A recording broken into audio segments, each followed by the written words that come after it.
Hi everyone. Thank you for tuning in this Friday and thank you for all of your questions. If you haven't met me before, or physically or virtually, I'm Lara and I'm the owner operator of Heavy Eyes Happy Heart Sleep Consulting in Vancouver.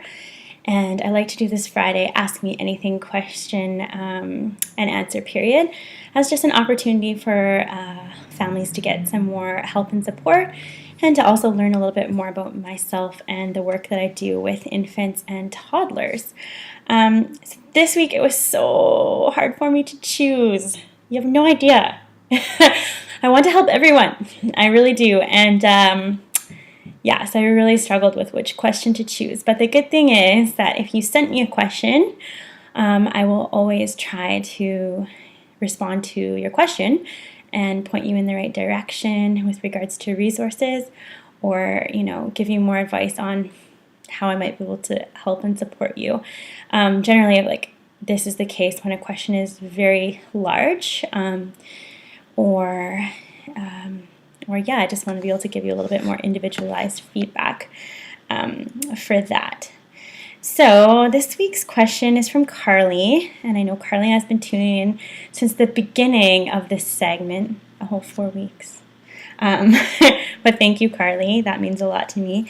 And Carly's little one is 4 months old, and she sent me this question.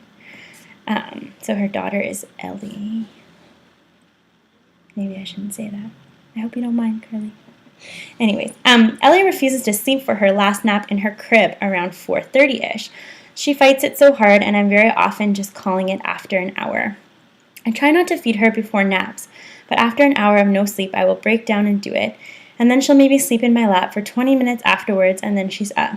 She might get a little fussy at night before bed, but typically she's quite chipper with just the 2 earlier naps. Do you think I should keep pushing for her 3rd nap, or just rearrange her nap schedule and move her bedtime up? Right now we start our bedtime routine at 7:30 and she's in bed by 8. Okay, so great question. I love how you gave me some really specific details to work from. That's really helpful. First of all, you're doing amazing. You are. So just relax. Okay? It's really hard to get a 4-month-old on a schedule. So if you're already thinking about putting her down drowsy but awake for some sleep times, and you're already thinking about making sleep a priority for your family, and you're already thinking about what kinds of ways you can set this up for the most optimal sleep, for sleep at times of day where it's most likely to happen, you are doing so amazing. So you are you are. So I would suggest this. This is extremely common. This is something that I see all of the time. In fact, when I work with families of 4 to 5 month olds, I almost never ask them to have their child's last nap of the day in the crib. For the reasons that you described, I find it's a very common pattern to see a big struggle here when all of the other naps are easily achieved throughout the day.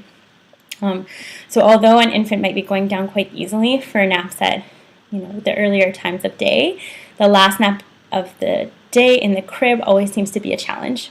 And so for that reason, I just take the challenge out of the equation. I feel like at that time of day, everyone is particularly tired. Sometimes an infant can be a bit overtired at that time. I think mom, if she's on maternity leave in general, is quite tired at that time of day after experiencing all of the day's activities with their little one, and also working hard to achieve sleep at various times throughout the day. And so our babies are biologically connected to us, and they lived in us, and they understand when mom is feeling stressed. They pick up on that, and that can have a lot to do with the struggle that's seen at this time of day. So for that reason, I generally make this a no cry nap or a no struggle nap. So basically, wherever Ellie likes to nap for this nap, I would suggest going there. So if she wants to have this nap in a carrier, great. If she wants to have this nap in the stroller, okay. If you nurse her to sleep for this nap, but you don't nurse her to sleep for your other naps, fine. To be honest, with a 4-month-old, I don't think it's really worth the struggle and the stress to, try to achieve perfection. I mean, with regards to their sleep throughout the entire day. If she's going to sleep on her own, independently, for even one sleep time a day, at this point, you're doing great. You're ahead of, you're ahead of the game. You're doing wonderful. If she's not nursed to sleep for bedtime, but she's nursed to sleep for naps, okay. A lot of infants can tolerate that. They use different parts of the brain for nap sleep versus nighttime sleep. And so, that really shouldn't cause her any confusion. Right now, with what you're doing is you're putting her down in her crib, and then after a particular period of crying, you decide, okay, I'm done with this struggle, I'm done with attempting this nap, and so I'm going to nurse her now. That's the part of the equation that I would probably try to move away from right now. Ellie is super perceptive of how you are going to react to her behavior, and so just in allowing her to cry a little bit. Yes, infants cry a little bit before they go to sleep. That's common, but if this is a reoccurring pattern for you, I would look at the message that you're sending to her. So if after, a set period of crying, you're going to come in and essentially rescue her. I mean, you're not rescuing her, she's a tiny baby, but you're going to take her out of her crib and nurse her, and she's going to fall asleep that way. That might be her preferred method to go to sleep at that time. So what you've shown her is that, I'm going to put you in your crib, and after you cry for a certain amount of time, I'm going to come in and I'm going to come and get you. And so she learns this pattern of behavior. So right now, I would really just seek to move away from that and achieve the sleep in a way that you think you have the best chance of achieving it the first time around. A lot of people get really overwhelmed. They think that they need to do everything, everything with regards to their little one's sleep perfectly for every nap and every bedtime. But I really don't think it has to be that way. I feel like if you are working on one skill at one particular time of day, infants do learn that skill and then they transfer it to their other sleep times. So right now it sounds like for the majority of Ellie's naps, she's falling asleep independently. For bedtime, she's falling asleep independently. Wow! That's amazing! That's amazing at 4 months old. You are doing awesome. Like I said, you're doing awesome. So if this nap is the one that she's nursed to sleep, or this nap is the one that she has in a carrier or in a stroller, I think it's okay. I mean, you should think it's okay too, but I think it's totally fine. I feel like there was a little bit of a last part of this question, so I'm just gonna look at it again.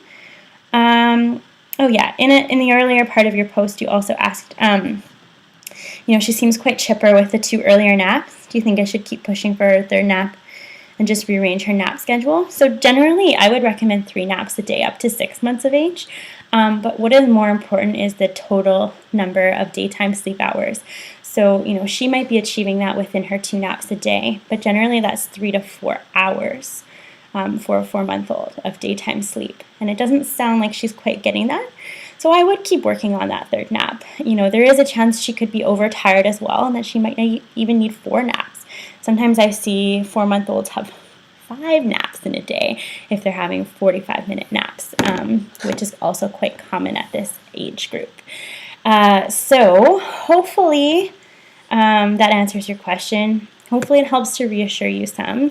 I really don't push for set nap times by the clock until 6 months of age. And, so I think that you're already doing such great work with her at her young age. I think you're setting yourself up for tons of success. I think you're thinking, really, really positively about how you can make this transition go well for your family.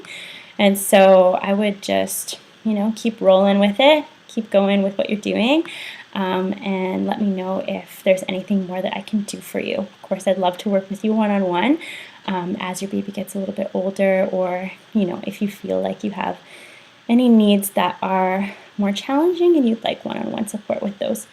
So yeah, thank you to everyone for tuning in.